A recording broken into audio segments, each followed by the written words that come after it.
राधे राधे दोस्तों, आज राधा अष्टमी है। हम आज राधा अष्टमी की कथा सुनेंगे। भाद्र माह की शुक्ल पक्ष की अष्टमी को कृष्ण प्रिया राधा जी का जन्म हुआ, इसलिए यह दिन राधा अष्टमी के रूप में मनाया जाता है। इस दिन राधा कृष्ण की पूजा करनी चाहिए। राधा जी को पंचामृत से स्नान कराकर उनका श्रृंगार करें, भोग लगावें, फिर धूप दीप फूल आदि से आरती उतारें। राधे राधे बोलो चले आएंगे बिहारी। राधे राधे नाम का स्मरण करने मात्र से ही कृष्ण की कृपा प्राप्त हो जाती है। तो दोस्तों, आज राधा अष्टमी है और हम आज राधा जी और कान्हा जी को प्रसन्न करने के लिए, उनकी कृपा प्राप्त करने के लिए राधा जी का गुणगान करेंगे। हमारे आचार्य कहते हैं कि राधा रानी के विषय में कुछ भी कहने का सामर्थ्य उनका नहीं है, तो फिर मैं तो प्रयास भी नहीं कर सकती। इसीलिए जैसी रानी ने मति दी है, उसके अनुसार ही राधे रानी से ही प्रार्थना करते हैं कि वे हमारे आचार्यों द्वारा कहे गए शब्दों को ही दोहराने का प्रयास करावें।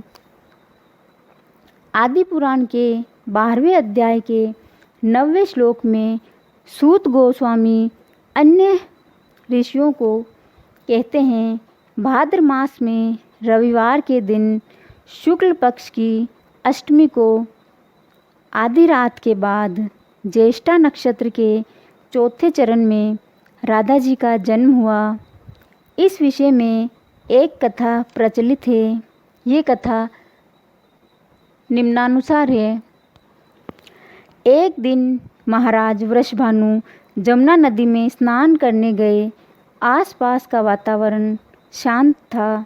मंद मंद सुगंधित पवन चल रही थी और कोयल तथा पपीहे मधुर मधुर संगीत सुना रहे थे।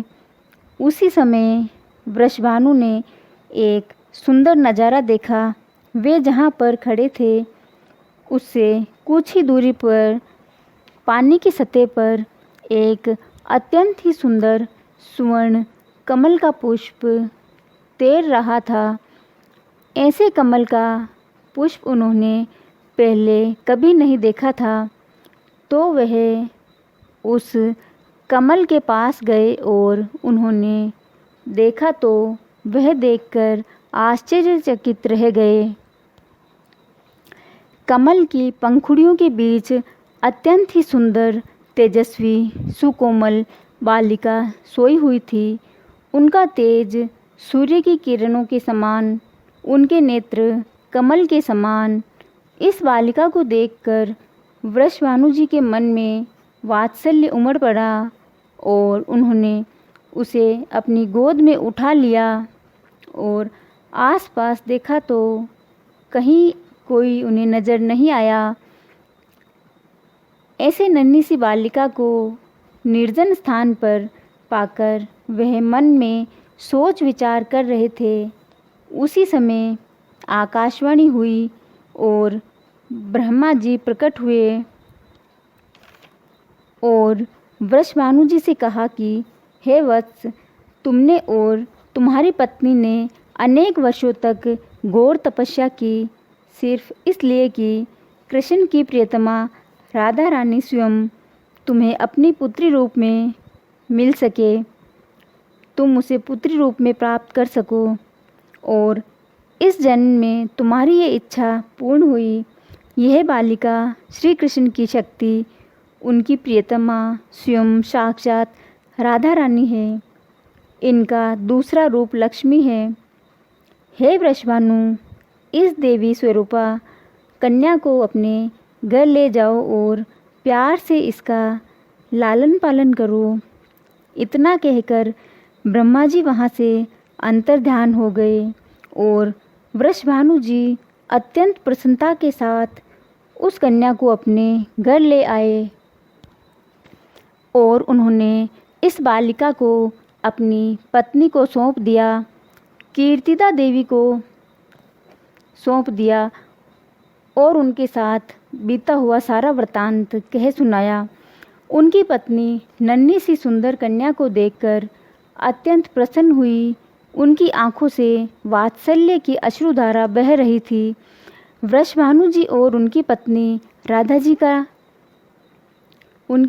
राधा जी का लालन पालन खुशी खुशी करने लगे। जैसे जैसे राधा जी बड़ी हो रही थी वैसे वैसे उनका सौंदर्य चंद्रमा की कलाओं की तरह बढ़ता ही जा रहा था।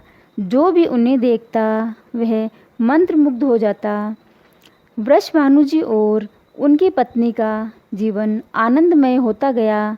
वह अत्यंत ही प्रेम के साथ बालिका का पालन पोषण करने लगे।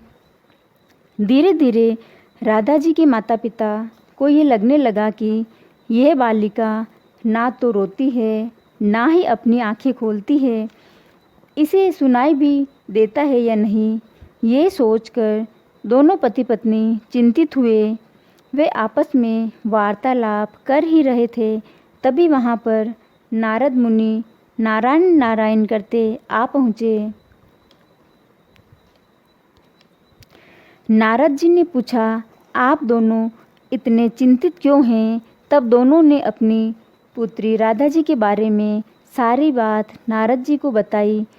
तो नारद जी ने वृषभानु जी को सुझाव दिया कि आप अपनी पुत्री के जन्म के उपलक्ष्य में एक बड़े से समारोह का आयोजन करो और उसमें सभी के साथ साथ अपने परम मित्र नंद महाराज को भी अपने परिवार सहित आमंत्रित करना।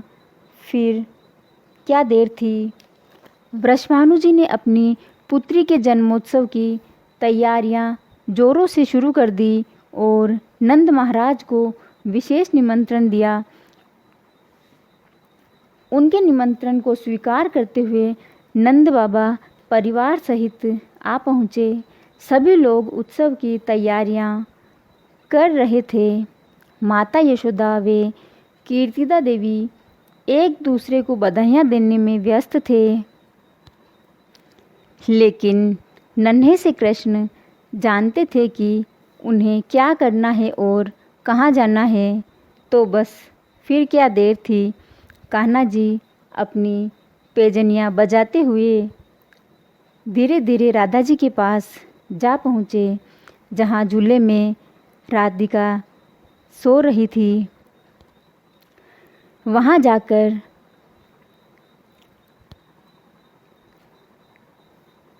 कृष्ण ने देखा तो राधा जी ने उनकी दिव्य शरीर के सुगंध से अपने प्रियतम श्री कृष्ण को पहचान लिया और वह अत्यंत ही हर्षित हुई। और श्री कृष्ण जी ने जैसे ही अपना मुंह राधा जी के आगे किया, राधा जी ने अपनी आंखें खोली और सर्वप्रथम अपने प्रियतम श्री कृष्ण के दर्शन किए और थोड़ी ही देर में वे रोने लगी। इस तरह अपनी पुत्री को खुली आंखों में रोते हुए देखकर वृषभानु जी व उनकी पत्नी अत्यंत ही प्रसन्न हुए और इस प्रकार उनकी पुत्री के जन्म उत्सव की प्रसन्नता दुगनी हो गई। राधा जी की इच्छा भी पूरी हुई। राधा जी ने प्रण किया था कि वे आंखें खोलेगी तो सर्वप्रथम कान्हा जी के ही दर्शन करेगी। श्री कृष्ण सबको मोहित करते हैं, लेकिन राधा रानी स्वयं श्री कृष्ण को मोहित करती है। श्री कृष्ण का आश्रय पाने के लिए हमें राधा रानी की शरण का आश्रय लेना चाहिए। जब हम हरे कृष्णा मंत्र का उच्चारण करते हैं तो हरे शब्द राधा का प्रतीक है और राधा जी हमें श्री कृष्ण की सेवा करने के लिए प्रेरित करती है। तो दोस्तों बोलो राधे राधे। आपको ये कथा कैसी लगी कमेंट में बताएं। चैनल को शेयर करें, सब्सक्राइब करें और लाइक करें। धन्यवाद दोस्तों।